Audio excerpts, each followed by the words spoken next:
ఎప్పుడైనా సరే ఏదైనా అకస్మాత్తుగా చూడకూడదు చూసామనుకోండి, ఎలా ఇప్పటికిప్పుడు స్నానం చేయడానికి అవకాశం లేదు, ఎలాగ మరి చాలా దోషభూయిష్టమైన విషయం చూశానే, ఈ పాపం పోవాలంటే అనుకున్నాను అనుకోండి, వెంటనే ఏమిటంటే గరికిని ముట్టుకుంటే చాలు పోతుంది.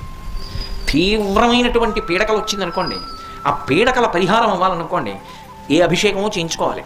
శక్తి లేదనుకోండి, మీరు అన్ని పూజలు చేయించుకున్నట్టే. స్నానం చేసి ఒకసారి గరికని ముట్టుకుంటే చాలు, స్నానం చేయకపోయినా చెప్పులు ఇప్పి గరికను ఒకసారి ముట్టుకుంటే చాలు.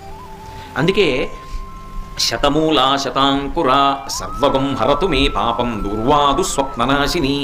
ఓ శతమూలా శతాంకురా, నువ్వు అనేకమైన వేర్లతో ముందుకెడుతుంటావు, అటువంటి అంకురా నిన్ను ముట్టుకుంటున్నాను. దీనివల్ల ఏమవుతోంది?